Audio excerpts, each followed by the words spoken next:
My name is Galen George, and I'm an application scientist at Felix Instruments and CID Bioscience. And my background's in food science, so I have a master's degree in food science. I am a certified food scientist, so I do a lot of work now with the company, helping with R&D of new products, as well as helping with the model building and things of that nature, chemometrics work and stuff like that. Um, Alberto, if you could give us some information about yourself, your background, and what you currently do, the company you currently work for, or where you're currently working, that information would be great. Okay, well, my name is Alberto De Marcos. I'm from Spain, and I'm working on a company here in Spain that is called Semillas Fitó. That is a plant breeding company in the mostly in the horticultural field. Uh, well, in the company, I'm one of the geneticists of the company, working in my case with cucurbits, but also the company works with Solanaceae species. So this my background. Well, I have a PhD in genetics and molecular biology, and well, I'm one of the researchers here and trying to better understand the phenotype and genotype relationship to improve our varieties.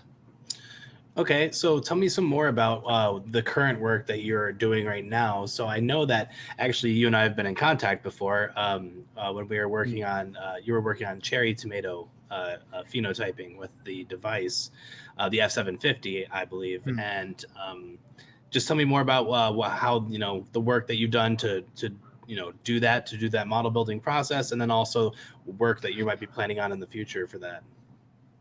Okay, well, it's not a long time that we have the device, so we didn't have enough time to expand all the possibilities that the device give us. But to start and to get in touch with the modeling, with the device, and that is something that is new for us. We decided uh, to start modeling something that I don't know if the word is easy, but at least is a commodity that has been very used for in bibliography or in other companies and so on. And not only the commodity, but the parameter that we are modeling, that is the bricks, the solid solute content, is also very studied. So for us was the best option to start with, just in case we didn't manage to make the models well. So we know that this model has to work. Is something that is we know is doable. Um, to start, well, we have very good results with this model. With well, some problems at the beginning, but everything was solved, and I think we have a model that is quite good. Yeah. So, and I know that some of that confusion stemmed from when I was looking at your data. I was confused about this. I was assuming that you were using the second derivative spectra the whole Yeah. time, and then the eureka moment, I was like, what if it's not the first? What if it's not the second derivative? What if it might be the first derivative? And that happened to be the model that worked best for you guys. So that's great. Mm. And yeah, the flexibility to be able to kind of choose, the openness of the data is kind of something that, that this instrument was designed for, is to be able to manipulate it in whatever way you need Mm. to create the best possible model.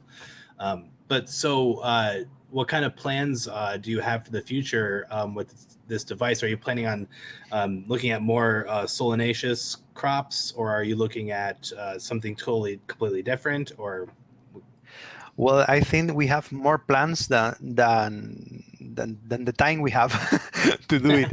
So we have to decide. I think the next step will be to continue using cherry tomato, but for another parameter like acidity. Should be one that is very interesting for us, for the company. Is even it's more interesting than bricks, because bricks is something you can measure easily and rapidly. So the advantage of the device is not so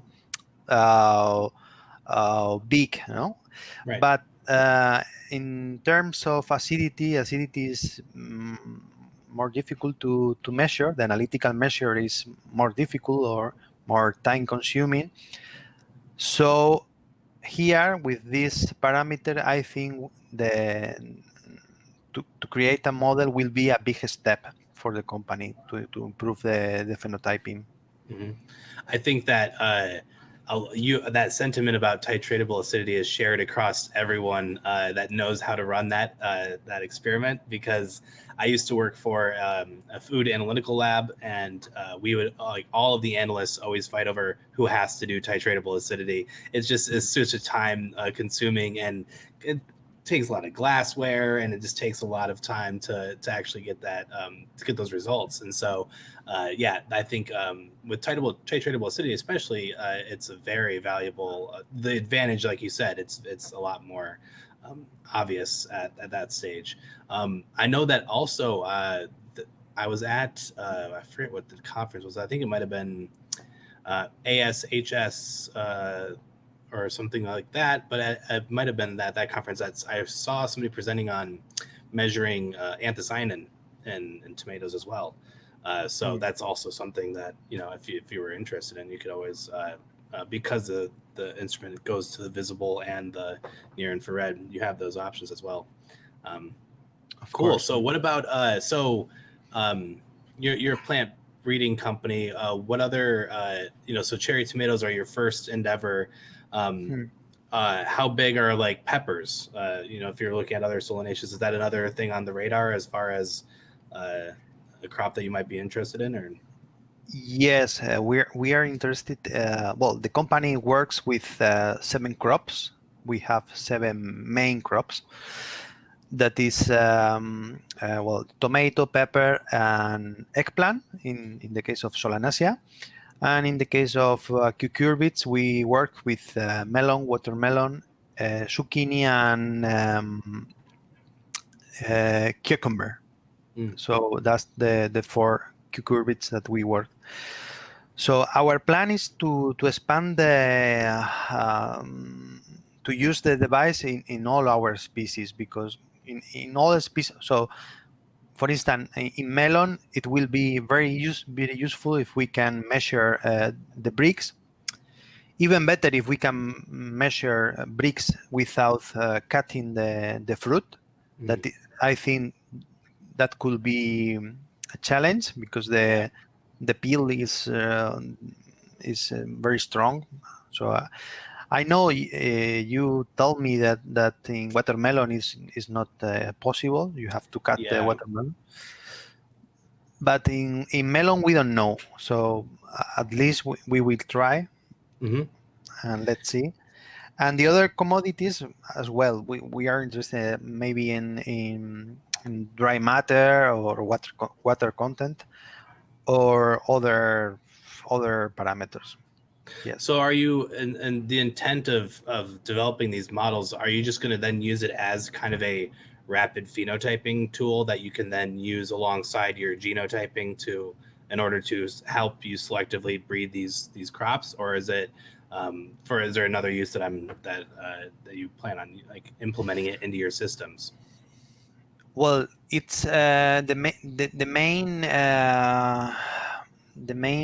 goal is to do a rapid phenotyping process, because as you can stack several models for one measure, for one measure, only with one measure you can give 5 maybe parameters in the future. So bricks, acidity, firmness, or whatever.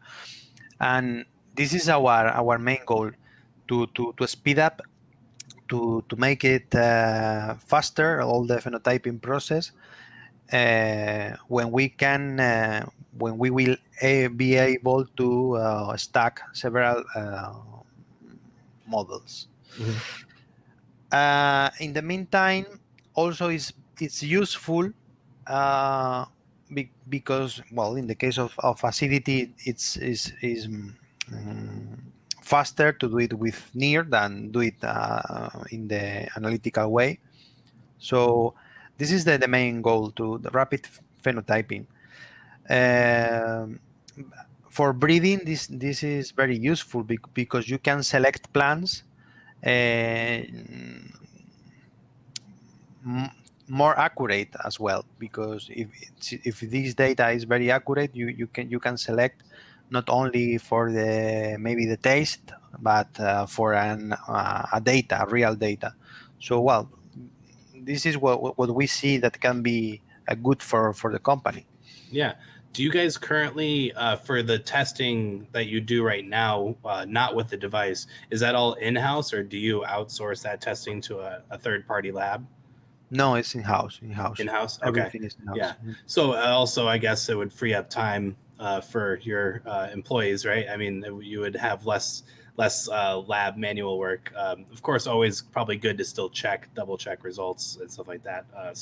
But yeah, that's something that I think is a pretty underlooked advantage of implementing technology like this, is that you also free up a lot of time that was spent in the lab, right? Doing all these kind of destructive tests. Okay, well, yeah, that's awesome. Is there any other interesting research that you guys are doing right now that you want to talk about, or tell any of our viewers about? Well, one of the utilities that we can face, maybe, is not only to focus on the fruits. That is, well, the main goal for this device, but also we are thinking that maybe this device can be used in leaves, for instance, to measure chlorophyll content, or maybe some other secondary metabolites or whatever in the leaves, not only in the fruit, but in the leaves. I don't know if you have any background or any experience on that. So actually, have you seen our CI 710S, the SpectraView leaf spectrometer that we have? Yes, the other device. Yeah, Yes. yep. So it's the exact same concept. It's using a similar spectrometer as the 750. Same thing, just a different form factor for exactly the purpose of looking at things like chlorophyll or anthocyanins or carotenoids, water content, things like that nature in the leaves. But yeah, that's absolutely something that you can do with the instrument for sure. So your leaves spectrometer is the same technology, but in a different It's format. pretty similar. It's different in also it has a colorful touchscreen display, and it's a little more advanced in that way. But essentially, the technology behind it, yeah, it's the same concept. It's a similar. It's not the same spectrometer, but it's a similar one that has a pretty similar wavelength range. It goes from, I think, 300 to 1100 nanometers. And Okay. yeah, it's pretty much this. It's the same kind of concept, as it's just the form factor of it. The actual design of it it's more accommodating towards leaves and things like that, as opposed to the form factor of the other one.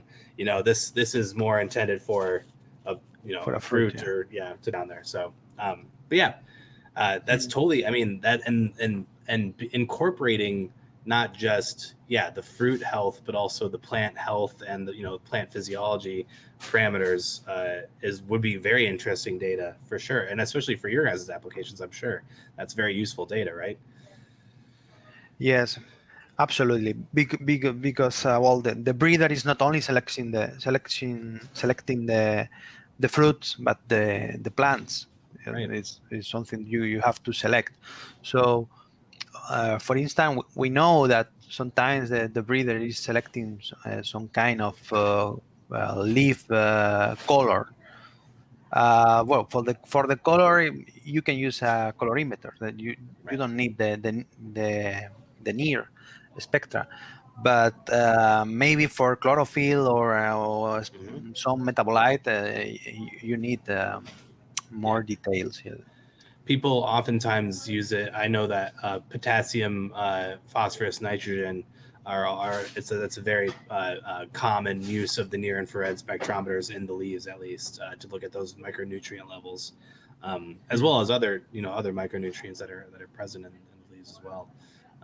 Yeah, that's awesome. So, is there any other before we go here? Is there any other resources that you want people to know about? Websites or research publications that you want people to read about so that they can keep up with the work that you're doing? I don't understand what you mean. Can you repeat the question? Yeah, like is there anything that you want the viewers of this video to know about Oh, if they're interested in more information about what you do or what your company does, or any research that you might have published or anything like that? no, I think everything is okay. I think that this is well. Uh, I mean, we are in the early beginning of the process. We are not. We didn't have enough time to do what we want because our plans are very big. Right. So in the future, maybe we can talk again, Yeah. and let's see if we improve some other models. Awesome. All right. Well, thank you so much. I appreciate you taking the time to do this interview. I really do. And it was great talking to you and actually seeing your face, meeting you in person after talking over email for so long. But yeah, thank you so much, Alberto, for this. Yeah, I look forward to learning more about what you guys do. And obviously, if you have any more questions, you can always reach out and I can help with whatever you need help with. Okay, thank you. And I, um, I I have the opportunity to say also thank you for helping me in the process of doing the modeling because I was stuck in this second derivative equation and so on, Hmm. and you helped me a lot. So Yeah. thank you Yeah, for of that. course. And it's good to see you uh, see your face Yeah. here. It's always So nice. so perfect. So for me, it was a pleasure to talk to you. Awesome. Well, thank you so much, Alberto, and have a great rest of your day. Same to you. All right. Bye. Bye.